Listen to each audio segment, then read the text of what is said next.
अस्सलाम वालेकुम नाज़रीन, खुशामदीद। प्रोग्राम है sugar no problem manage with doctor Naveed Shahzad. हमारे साथ तशरीफ़ रखते हैं डॉक्टर नवीद शहजाद। आपको खुशामदीद कहते हैं प्रोग्राम में। डॉक्टर साहब, आपके साथ मुख्तलिफ़ टॉपिक्स पे हमने प्रोग्राम किए, बहुत ही पॉपुलर हुए, बहुत अच्छा फ़ीडबैक आया। मगर आज हमने सोचा कि कुछ ऐसे सवालात हैं जो तशनाकाम हैं, जिनके जवाबात लोग आपसे चाहते हैं, तो हम प्रोग्राम में वो सवालात शामिल कर रहे हैं। Q&A सेशन आज के लिए हम कर रहे हैं। डॉक्टर नवीद शहजाद, पहला सवाल जो हमसे पूछा गया है वो ये है कि मेरे पाँव सो जाते हैं, उनमें हिस्स बहुत कम है, माई फीट आर नम, उसकी वजह क्या है और हल क्या है? अच्छा, हमने जो लास्ट प्रोग्राम किया था डायबिटिक फुट, और उससे पहले हमने किया था पेरिफेरल न्यूरोपैथी के ऊपर, हमने 2 प्रोग्राम किए थे। उसमें हमने बताया था कि जो पाँव का सुन्नपन होना है वो इस चीज़ की निशानदेही करता है कि आपकी जो ज़ियाबतीस है वो आपकी नसों को असर कर रही है। जब वो नसों को असर करेगी तो आपको पाँव में जो है वो कोई भी चीज़ महसूस नहीं होगी। उसके शुरू में अलामात ऐसी होती हैं कि मरीज़ को पहले कीड़ियाँ चलना शुरू होती हैं, जिसे हम बर्निंग कह सकते हैं। बर्निंग हो सकती है, फिर सुन्नपन हो जाता है पाँव के अंदर, तो इसे पेरिफेरल न्यूरोपैथी कहते हैं, डायबिटिक पेरिफेरल न्यूरोपैथी। और इसका हल ये है कि सबसे पहले तो शुगर को कंट्रोल किया जाए, सबसे जो अहम हल है। दूसरा ये कि इसके लिए मुख्तलिफ़ दवाइयाँ हैं जो कि हम दे सकते हैं। वो दवाइयों के अंदर कुछ ऐसी दवाइयाँ हैं जो इन नसों के जो क्या कहते हैं उसके ऊपर असर करेंगी, और वो जाके जो है वो आपको हेल्प आउट करेंगी कि ये जो सुन्नपन हो रहा है उसको कम करें। ठीक है, लेकिन जो सबसे अहम इलाज है इसमें, जो कि पेरिफेरल न्यूरोपैथी, जिसकी वजह से पाँव सुन्न होते हैं, बेहिस हो जाते हैं, वो शुगर का इलाज है। उन दवाइयों में हम मुख्तलिफ हैं, हमारे यहाँ लोग देते हैं, प्री गैबलिन्स हैं वो दे सकते हैं हम, ठीक है, ट्रिप्टनॉल है, एमिट्रिप्टलिन वगैरह देते हैं हम, कुछ एंटी कन्वल्सेंट है वो भी लोग दे देते हैं पेन को रिलीफ़ करने के लिए। फिर लोकल अगर मतलब ऊपर लगाने के लिए हम हमारे पास मुख्तलिफ क्रीम्स हैं वो दे सकते हैं हम। फिर आप पाँव की हिफाजत करें, पाँव के अंदर कोई चीज़ चुभने ना दें, ठीक है, ताकि ज़ख़म ना हो और उससे पाँव ख़राब ना हो। डॉक्टर साहब, शुगर आपने कहा ठीक रखें, खून में चर्बी जो बड़ी होती है उससे भी कोई मसला होता है या नहीं? और खून का जो फ़्लो है, जो दौरानिया है, उससे भी कोई होता है? अच्छा, उसमें जो है यूजली तौर पे, आम तौर पे अगर खून के दौरानिए का इफेक्ट हो, तो हमने लास्ट प्रोग्राम में भी बात की थी, उसमें ये होता है कि दर्द होती है। जब पेरिफेरल आर्टीरियल डिजीज़ होती है तो उसमें दर्द ज़्यादा होती है मरीज़ को। उसके साथ ये सिस्टम हो सकता है कि मरीज़ को बेहिस्सी भी हो पाँव में, ठीक है, सुन्नपन भी होना शुरू हो जाए और कीड़ियाँ भी चलनी शुरू हो, दोनों एक साथ भी हो सकते हैं। लेकिन अगर जो हमारी अगर शरयानें अफेक्ट होती हैं शुगर की वजह से, उसमें मुतासर होती हैं, तो उसमें ज़्यादातर मरीज़ को दर्द ज़्यादा होती है और उसमें पाँव शल हो जाते हैं, जिसे हम अपनी लैंग्वेज के अंदर क्लॉडिकेशन कहते हैं, कि मरीज़ को पाँव बार बार झटकना पड़ते हैं। ठीक है, उसमें जो है जिल्द के ऊपर भी तब्दीलियाँ आ सकती हैं। आम तौर पे जो है बीमारी किस नौइयत की है ये जो है वो हमें उसके हिसाब से तब्दीलियाँ आती हैं। लेकिन उसके अंदर जो शरयानों में जो चर्बी जमती है या शरयाने शुगर की वजह से ख़राब होती हैं, तो उसमें आम तौर पे मरीज़ को पेन होती है, दर्द होता है। ठीक होगी डॉक्टर साहब। ये था पहला सवाल जो आपने पाँव के सुन्नपन या नमनेस, इसके मुतालिक और इलाज भी आपने बताया। एक और सवाल है डॉक्टर साहब, और वो ये सवाल है कि एक मरीज़ हैं जिनकी रात के वक्त शुगर लो हो जाती है, मगर सुबह जब उठते हैं तो शुगर हाई हुई होती है, ये क्या मसला है? ये बड़ा एक अहम सवाल भी है, और ये इसके अंदर 3-4 चीज़ें छुपी हुई हैं इस सवाल के अंदर, क्योंकि शुगर के मरीज़ों के अंदर मुख्तलिफ़ किस्म की तब्दीलियाँ होती हैं जिनकी वजह से ये इफ़ेक्ट हो भी सकता है। सबसे पहले कि मरीज़ की जो आम तौर पे इसमें 3 चीज़ें हैं जो कि ये चीज़ों को कर सकती हैं। एक को हमारी लैंग्वेज में कहते हैं डॉन फिनोमेना, ठीक है, सुबह जब उठता है मरीज़ तो वो कहता है कि डॉक्टर साहब मेरी शुगर ज़्यादा हाई होती है। एक वो फिनोमेना है जिसमें वो कह सकते हैं कि पहले मरीज़ की शुगर कम हुई, जब सुबह उठा तो शुगर ज़्यादा हो गई, जिसके बारे में मरीज़ ने हमें जो है वो बताया कि रात को जब मेरी शुगर अक्सर लो होती है, जब मैं सुबह उठता हूँ या उठती हूँ तो शुगर ज़्यादा हो जाती है, इसके कहते हैं स्मोगी इफ़ेक्ट। ठीक है, तीसरा जो होता है कि मरीज़ अगर इनअप्रोप्रिएट ले रहा है, मतलब इंसुलिन किसी टाइम लगा रहा है और खाना प्रॉपर नहीं ले रहा, तो उसकी वजह से भी जो हो सकता है। अब इन तीनों जो अवामिल है जो कि शुगर रात को लो करते हैं, उसके लिए हमें चाहिए कि एक तो मरीज़ रात को अपनी शुगर चेक करे, मतलब सोने से पहले, एक सोने से पहले करे, एक दरमियान में मिडनाइट करे जैसे 3 AM या 5 AM के ऊपर, और फिर एक सुबह उठते साथ करे, क्योंकि ये ज़रूरी है, क्योंकि दोनों मुश्किल काम, हाँ मुश्किल काम है। लेकिन ये है कि डॉन फिनोमेना और स्मोगी इफ़ेक्ट, इन दोनों को डिफ्रेंशिएट करना ज़रूरी है। ठीक है, डॉन फिनोमेना ये होता है कि सुबह जब हम उठते हैं तो हमारे जिस्म में क्योंकि जो है वो इंसुलिन नहीं होती, कम होती है, या बिल्कुल ख़त्म हो गई होती है मरीज़ों के अंदर, उसमें ये होता है कि हमारे जिस्म के अंदर काउंटर रेगुलेटरी हार्मोन रिलीज़ होते हैं, यानी कि हमारी जो फ़्लाइट और फाइट, यानी कि जो हम जब गुस्से में आते हैं तो पसीना आता है, तो इसी तरह जो है एपिनेफ्रीन या जो ऐसे हार्मोन रिलीज़ होते हैं जैसे ग्लूकागॉन हो गया, ग्रोथ हार्मोन हो गया, ठीक है, जो कि हमारी अफजाइश के लिए या हमारी जो है क्या कहते हैं डिफरेंट जिस्म के हिस्सों के लिए ज़रूरी होते हैं। जब वो सुबह के वक्त ज़्यादा होते हैं तो अब उसको काउंटरैक्ट करती है इंसुलिन, ठीक है, एक चीज़ बढ़ा रही है इंसुलिन, उसको शुगर को कम करती है। अब इंसुलिन है नहीं तो वो क्या करेंगे, वो हार्मोन्स जो हैं जिसमें शुगर को बढ़ा देंगे। ये डॉन फिनोमेना होता है। ये डॉन तो डॉक्टर साहब ये कहते सुबह सुबह उठते सूरज जो निकलता है डॉन, तो आप ये फरमा रहे हैं कि कई दफ़ा कोई इस किस्म की इंसुलिन मरीज़ लगा रहा है रात को जिसकी मार जो है, जैसे मिसाइल नहीं होते दूर मार करने वाले मिसाइल और करीब मार करने वाले मिसाइल, तो कोई ऐसी इंसुलिन लगा रहा है जो पहले ही बेचारी जो है ना को 5 बजे 4 बजे ठुस हो जाती है और फिर उसके बाद जब वो जागता है तो उतनी देर में वो आउट हो चुकी होती है, इंसुलिन के असर से आउट हो चुकी होती है। मुक गए ने चरखे दे गेड़े मुकी ना जुदाई यार दी, यानी समथिंग लाइक दैट। बिल्कुल इस तरह वो पहले इंसुलिन, तो इंसुलिन बदलने की जरूरत इसमें ये होता है कि मरीज़ एक तो अव्वल कोशिश करे कि वो अपने इंसुलिन को डिनर से चेंज करके बेड टाइम पे ले जाए, ठीक है, एक तो ये हो सकता है ताकि वो सुबह तक असर रहे। दूसरा ये कि रात के वक्त वो कार्बोहाइड्रेट डाइट्स ना ले, ठीक है, रात को मतलब लोग मीठा खा लेते हैं, ठीक है, तो उसकी वजह से भी क्या होता है कि दरमियान में जब इंसुलिन ख़त्म हुई, शुगर नीचे हुई, अब बाकी जिसम में इंसुलिन तो रही नहीं, उसने जितना मीठा था उसको यूटिलाइज़ कर लिया, जब सुबह उठते हैं तो वो ज़्यादा हुई होती है। ये तो आपने बता ठीक दिया। है, फिर एक और टाइप जो है और कुछ आप फरमा रहे थे। हाँ, उसमें ये होता है कि मरीज़ को चाहिए कि अपनी या तो रात को जो दवाइयाँ ले रहे होते हैं जैसे सल्फोनाइल यूरिएज हैं, जो कि ग्लीमीपेराइड हमारे यहाँ, डायनेल और इस तरह की जो गैट्रल दवाइयाँ हैं, वो भी रात को अवॉइड करें, अच्छा, ठीक है, ताकि जो है अगर कोई इंसुलिन लेते हैं तो वो बेड टाइम के ऊपर लें ताकि एक सस्टेन्ड इफेक्ट आए उसका। या ऐसी इंसुलिन लें जो कि हमारे यहाँ लंबी देर के लिए काम करती है, कि वो 12 से 14 घंटे जिसम में काम करे और वो जो है वो ये ना हो कि इंसुलिन का लेवल ख़त्म हो और मरीज़ पहले हाइपो में जाए 4-5 बजे, वो कहे शुगर कम है, फिर जब सुबह उठे तो वो शुगर 400। तो इस चीज़ को अवॉइड करें। जो स्मोगी इफेक्ट है उसमें हमारे पास एक्चुअली होता ये है कि जो डॉन फिनोमेना है ये तो नेचुरल काउंटर रेगुलेटरी हार्मोन्स है ना, जो हमारी बॉडी के अंदर रिलीज़ हो रहे हैं। और डाउन फिनोमेना जो होता है वो टाइप 1 की डायबिटीज़ में ज़्यादा होता है, जिन लोगों को पहली तरह की डायबिटीज़ होती है उनमें ज़्यादा होता है एज़ कम्पेयर टू हमारे पास टाइप 2 डायबिटीज़ के अंदर। जो स्मोगी इफेक्ट है उसमें ये होता है कि मरीज़ को हाइपोग्लाइसीमिया होता है। फ़र्ज़ करें कि अगर मरीज़ ने सुबह 10 बजे इंसुलिन लगाई है, ठीक है, कोई भी इंसुलिन लगाई है और उसका असर रात को 8 बजे तक था, ठीक है, अब उसने क्या किया, उसने डिनर 7 बजे ले लिया और जो है इंसुलिन उससे पहले जो है वो 6:30 बजे लगा ली। अब पहली वाली इंसुलिन भी चल रही है, दूसरी वाली इंसुलिन भी वो प्रोलॉन्ग्ड इफेक्ट हो जाएगा। उससे क्या होगा, 4-5 बजे जाके मरीज़ की शुगर कम हो जाएगी। जब 4-5 बजे कम होगी तो उसके बाद क्या होगा, बॉडी रिएक्ट करेगी। बॉडी रिएक्ट करेगी तो वो क्या करेगी, शुगर को ऊपर बढ़ा देगी। वो क्या गोदाम में से आएगी, यानी कि जिगर में से आएगी? हाँ, जिगर में से मेन जो इफेक्ट है उसमें से जिगर में से आती है। ठीक है, ये स्मोगी हो गया। ये स्मोगी। बाकी ये कि अगर मरीज़ का मिस मैच है, यानी कि अगर मरीज़ जो है वो मीठा ज़्यादा लेता है और भर के शॉर्ट एक्टिंग, मतलब जो थोड़ी देर के लिए इंसुलिन होती है, वो 4 या 6 घंटे वाली इंसुलिन है, वो उसने 20 यूनिट लगा लिए ज़्यादा। हाँ, ज़्यादा लगा लिए। उससे ये होता है कि जो सारा जो मीठा है वो जो उसका असर है वो 6 घंटे में ख़त्म हो जाएगा।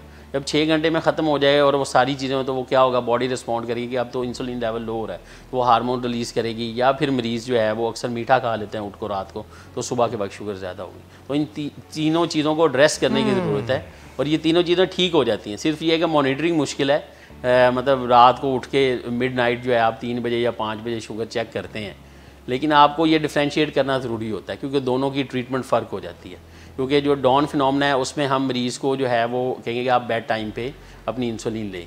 जो स्मोगी इफेक्ट है उसमें फिर हम डोज को एडजस्ट करेंगे, दवाई को भी एडजस्ट करेंगे। करनी दोनों में पड़ती है लेकिन डिफ्रेंशिएट करना ज़रूरी है। और दूसरा ये कि डॉन फिनोमेना ज़्यादातर आमतौर पर टाइप 1 डायबिटिक्स में होता है।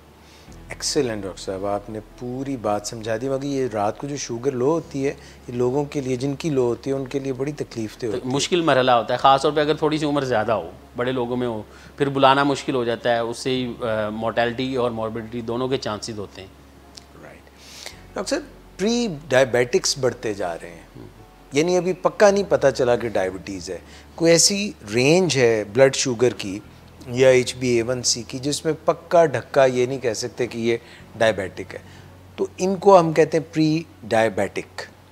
ये जो प्री डायबिटिक ग्रुप है, इसमें क्या पेचीदगियाँ जिस्म में कोई शुरू हो जाती हैं? 1 नंबर 2, क्या वज़न भी कम होना शुरू हो जाता है? देखिए, जब प्री डायबिटीज़ के अंदर हमने एक प्रोग्राम में बात की थी कि उससे भी न्यूरोपैथी होती है, ठीक है। उसमें ये ज़रूरी नहीं होता कि मरीज़ को फुल डेवलप अगर डायबिटीज़ हो जाए, मतलब पूरी तरह से शुगर हो या उसकी वैल्यूज़ शुगर्स के अंदर आ रही हो, तो उसी को हम जो है वो कह सकते हैं कि इसको ही सिर्फ न्यूरोपैथी होगी। अब प्री डायबिटीज़ के अंदर बाद का मरीज़ों को पाँव का सुनपन भी होना हो सकता है। दूसरा ये कि प्री डायबिटीज़ जब डायबिटीज़ की तरफ जा रही होती है, जिसे हम ओवर डायबिटीज़ कहते हैं, मतलब खुलेआम शुगर होना, उसमें भी मरीज़ का वज़न यकदम से गिरता है। या वो फिर ये होता है कि क्योंकि HbA1c तो हमें 3 to 6 मंथ का रफली आइडिया देता है। बाज़ मरीज़ ऐसे होते हैं अगर HbA1c कराएं तो वो 5.8 5.7 आता है, लेकिन उनकी जो पोस्ट पेरेंडियल है, यानी कि खाना खाने के 2 घंटे बाद की शुगर है, वो हायर साइड पे होती है, लेकिन उसको मॉनिटर नहीं कर रहे होते। तो इसका ये मतलब होता है कि वो प्री डायबिटीज़ से ओवर डायबिटीज़ की तरफ जा रहे हैं, या फिर कोई और मसला जिस्म के अंदर चल रहा है, उसको भी ढूंढने की ज़रूरत है। डॉक्टर साहब, एक शॉर्ट सा क्वेश्चन और है कि लोगों के पाँव जो है सूज जाते हैं, इसकी वजह क्या है और हल क्या है? अच्छा, कुछ लोग कहते हैं कि पाँव हमारे सूजते हैं या जो है पाँव का एक अंगूठा सूज जाता है, तो जो शुगर के मरीज़ होते हैं उनके अंदर गुर्दे इफेक्ट होते हैं। जब गुर्दे इफेक्ट होते हैं, जिस्म में से प्रोटीन निकलना शुरू होती है। जब वो प्रोटीन निकलना शुरू होती है तो प्रोटीन ये करती है कि जिस्म के अंदर पानी को होल्ड करके रखती है। जब वो प्रोटीन निकलती जाएगी तो हमारी जो बॉडी की टिश्यूज़ हैं उनके अंदर पानी इकट्ठा होता है, और जब वो पानी इकट्ठा होगा तो उसकी वजह से पाँव के ऊपर स्वेलिंग होनी शुरू हो जाती है। बाद लोगों को क्योंकि डायबिटीज़ के अंदर मरीज़ों को साथ में यूरिक एसिड का भी मसला होता है, तो उसमें भी एक आधा पाँव जो है वो शुरू में सूज सकता है, ठीक है। उसके ऊपर सुर्खी आ सकती है, पाँव का अंगूठा दर्द कर सकता है, पाँव के अंदर कीड़ियाँ चल सकती हैं, मतलब मरीज़ों को महसूस होता है जैसे पाँव रात को जलते हैं। मरीज़ आ कहते हैं डॉक्टर साहब ऐसा लगता है जैसे आग पाँव से निकल रही है, तो उसमें यूरिक एसिड भी चेक करने की ज़रूरत है। फिर अगर मरीज़ को पाँव में स्वेलिंग हो रही है तो फिर उसके लिए उसको गुर्दों के टेस्ट कराना ज़रूरी है। हम urine for micro albumin urine में देखेंगे कि कितनी एल्ब्यूमिन जा रही है, प्रोटीन जा रही है। फिर गुर्दों का जो है वो अल्ट्रासाउंड कराना ज़रूरी है, गुर्दे मतलब कितना साइज़ तो नहीं छोटा हो रहा, बड़ा तो नहीं हो रहा। और फिर ख़ास तौर पे जो इसमें अहम है वो ये है कि जब मरीज़ को इस तरह की अलामात आनी शुरू हो जाएँ तो हमें चाहिए कि हम नेफ्रोलॉजिस्ट को, जो गुर्दों के स्पेशलिस्ट हैं, उसको हम उसको इन्वॉल्व करें ताकि मरीज़ से गुर्दे बचाए जा सकें। डॉक्टर साहब, अगर कोई ड्राइवर है या उसका ट्रैवलिंग बहुत है, पाँव लटकाए हुए गाड़ी में है, ट्रक में है, जिसमें भी बस में सफ़र कर रहा है, या वो बहुत देर तक उनकी ड्यूटी ऐसी है, गार्ड हैं, अब एक ही जगह पे, सर्जन है, एक ही जगह पे खड़े रहते हैं काफ़ी देर, ऐसी सूरत हाल में गुर्दों का मसला होता है जब पाँव सूजते हैं या कोई और मसला? हम डायबिटिक्स की ज़्यादातर बात कर रहे हैं। इसमें जो आम लोग हैं, आम पॉपुलेशन है, तो उसमें वैसे भी आप ज़्यादा देर के लिए खड़ा रखें तो कुछ लोगों को डिपेंडेंट एडिमा होता है, यानी कि आप खड़े होने की वजह से पानी सारा ड्रेन आउट होके आपके नीचे पाँव पे होता है। कुछ लोग टाइट सॉक्स पहने तो उसके साथ भी लोगों को महसूस होता है कि जैसे एडिमा हो गया है, ठीक है। फिर ये कि जो ड्राइवर्स हजरात वगैरह होते हैं, क्योंकि उनकी ट्रैवलिंग बहुत लंबी होती है तो वो एक ही पोस्चर में रहते हैं, तो पोजीशन चेंज नहीं करते, तो रीडिस्ट्रीब्यूशन मतलब दोबारा से वापस जो है वो फ्लूइड की नहीं होती, पानी वगैरह की नहीं होती। इसमें चलने से कोई फ़र्क पड़ता है? चलने से फ़र्क पड़ता है। बाद लोग पाँव जो है वो कहते हैं ऊपर लटका के रख लेते हैं, उससे भी थोड़ी सी ग्रेविटी की वजह से, इफेक्ट की वजह से आ जाता है। लंबी फ़्लाइट्स में जब इसलिए जो लंबी फ़्लाइट्स होती है ना, उसमें लोग कहते हैं एक ही पोजीशन में ना बैठें, उसकी वजह से और भी पेचीदगी हो सकती है। लेकिन ये कुछ दवाइयाँ भी हैं जो पाँव की सोजिश को बढ़ा देती हैं। जो हम ब्लड प्रेशर की दवाई वगैरह देते हैं बाज़ मरीज़ों के अंदर, हमारे यहाँ बड़ी कॉमन है, नॉर्वेसिक, सॉववेसिक होगी, ठीक है। ये जो है वो जो है ना स्वेलिंग करती हैं, मतलब पाँव की स्वेलिंग को करती हैं इसके साथ। लेकिन हम क्योंकि प्योरली डायबिटिक्स की बात कर रहे हैं कि जिन लोगों को शुगर है उनमें अगर पाँव सूजेंगे तो सबसे पहले तो दवाइयों के चार्ट को हम रिव्यू करें, फिर उसके पोस्टर को भी देखेंगे कितना है। लेकिन जो आम तौर पे मरीज़ इफेक्ट उस वक्त हमारे पास आता है जब वो स्वेलिंग ठीक ना हो रही हो।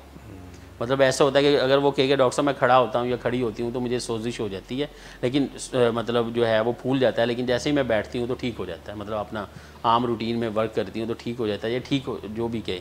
तो उसमें ये होता है कि उसमें फिर हम इतना ज़्यादा स्क्रीन नहीं करते। लेकिन क्योंकि शुगर के मरीज़ होते हैं तो इनके में हमें बहुत ज़्यादा एहतियात करनी पड़ती है। खुदा ना खासा अगर आपकी मिस होती है तो गुर्दे आपको पता है कि बड़ा अहम अज़ा हैं और मरीज़ इस चीज़ से बचता है।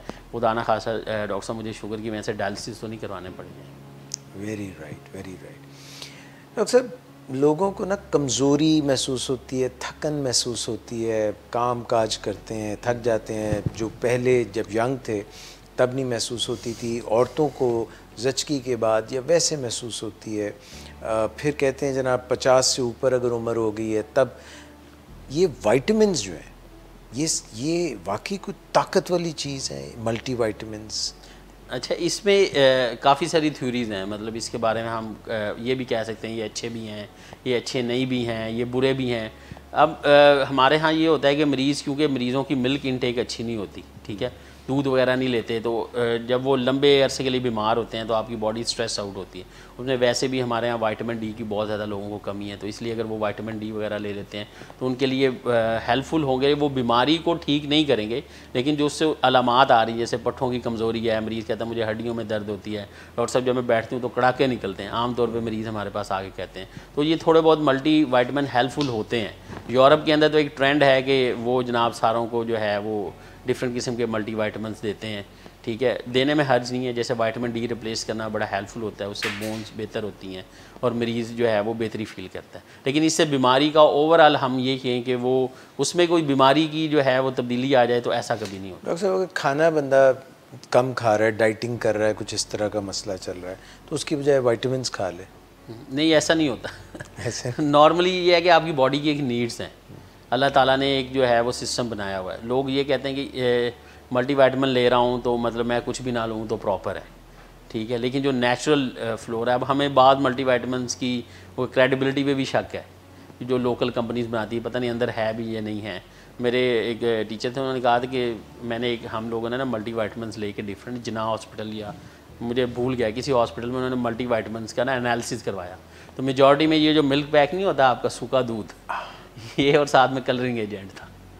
तो ये वे बैग काफ़ी पुरानी बात है, जब मैं मतलब अपनी ट्रेनिंग में था तो उन्होंने मुझे बताया कि मल्टी वाइटामिन ये भी होता। हाँ, जो रिकमेंडेड हैं, जैसे अगर किसी को खून की कमी है, आयरन की कमी है, तो वो आयरन के लिए ले सकता है। जैसे हमारे मरीज़ हैं उनमें विटामिन B12, ठीक है, जो कि नसों के लिए ज़रूरी होता है, वो कम होता है, तो हम रिप्लेस करें तो उससे मरीज़ को फ़ायदा होता है। डॉक्टर साहब, ये जो कुछ ऐसी विटामिन होती हैं जो वाटर सॉल्युबल होती हैं, कुछ जो है वो फैट सॉल्युबल होती हैं, कहते हैं जो फैट सॉल्युबल हैं वो हमारे फैट में चली जाती हैं, रहती हैं, और अगर हम बहुत लंबे अरसे तक ज़्यादा लेते रहें तो कोई प्रॉब्लम भी कर सकते हैं। हाइपर विटामिनोसिस हो सकता है। बाज़ लोग अगर लोग विटामिन डी अगर ओवर रिप्लेस करें, उसमें पेशेंट्स को बोनी एक्स होती हैं, मतलब हड्डियों में दर्दें होती हैं, क्रैम्प्स होते हैं, तो इससे इफ़ेक्ट हो सकते हैं ये भी।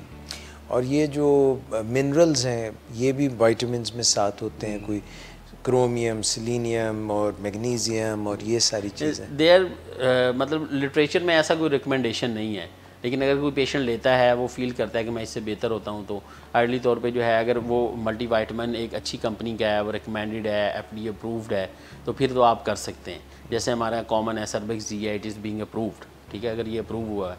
बाद ऐसे हैं जो हमारी लोकल हैं जिनके अंदर ना कैल्शियम का पता है, ना विटामिन डी का पता है, ना जिंक, क्योंकि क्लेम करना आसान है, लेकिन उसके अंदर जो इतनी चीज़ें हैं वो उतनी हो तो मरीज़ को फ़ायदा पड़ता है। क्योंकि जैसे जिंक है वो ओवरऑल हमारी वेलबींग के लिए अच्छा है, हमारी अंथड़ियों के लिए अच्छा है, जिल्द के लिए अच्छा है, बालों के लिए अच्छा है, आंखों के लिए अच्छा है। इस तरह हम विटामिन ए अगर लें तो वो आंखों के लिए और जिल्द के लिए बेहतर है।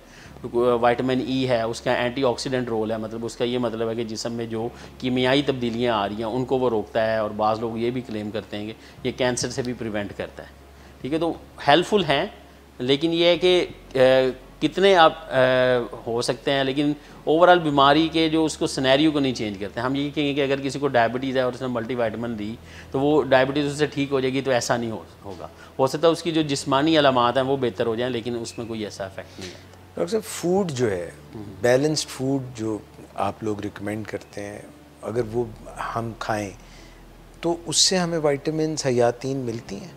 हाँ, उससे तो बहुत बेहतर है। जो बैलेंस हमारी जो कुदरती सोर्स हैं उससे ज़्यादा तो बेहतर कोई नहीं है। लेकिन ये है कि बाद लोगों को अगर खुदा ना खासा शुगर की वजह से डायरिया रहता है तो उनमें हमें रिप्लेस करने पड़ते हैं। बाद लोगों को मैदे के मसाइल होते हैं क्योंकि वो हज़म नहीं हो रहा होता, जिसमें जज़ब नहीं हो रहा, तो फिर आप बाहर से दे सकते हैं। लेकिन जो नेचुरल फूड है, कहते हैं जो कुदरती होता है, उसके जो है वो नेमुल बदल नहीं है पूरी दुनिया। बिल्कुल ठीक है। डॉक्टर साहब, प्रोग्राम का वक्त ख़त्म हो गया मगर सवालात ख़त्म नहीं हुए। किसी और प्रोग्राम में हम सवाल आपसे पूछेंगे। एक PCOS के मुतालिक सवाल है, उसका आपने जवाब देना है। हार्मोनल डिस्टर्बेंसेस आपने पहले भी जिक्र किया था, और या आपने ये लोगों की जो है ना गलत फहमी या खुश फहमी दूर करनी है कि ज़ियाबीतस ख़त्म हो सकती है या नहीं, रिवर्स हो सकती है या नहीं, ये किसी और प्रोग्राम में आपसे पूछेंगे। आज के प्रोग्राम में आपने बहुत से सवालात के बरजस्ता बेहतरीन जवाब दिए, उसके लिए आपका बहुत शुक्रिया। Thank you. ख्वातीन Hazrat, doctor Naveed Shahzad हमारे साथ थे। आपके लिए हर ट्यूसडे को प्रोग्राम लेके आते हैं लाइव। आप सवालात करते रहें, डॉक्टर साहब आपको जवाब देते रहेंगे। Diabetics Institute Pakistan, 71 Jail Road, Lahore, आपकी खिदमत के लिए हाजिर होते हैं। अपनी प्रैक्टिस यहाँ पे करते हैं ज़ियाबीतस की, और कंसल्टेंट हैं और एंड्रोक्रिनोलॉजी में फ़ेलो हैं, फ़ेलोशिप कर रहे हैं। तो इंशाल्लाह आपसे, डॉक्टर साहब से आप मुलाकात कर सकते हैं। अंटिल नेक्स्ट टाइम अपना ख्याल रखिएगा। अल्लाह हाफ़िज़। आपका टाइम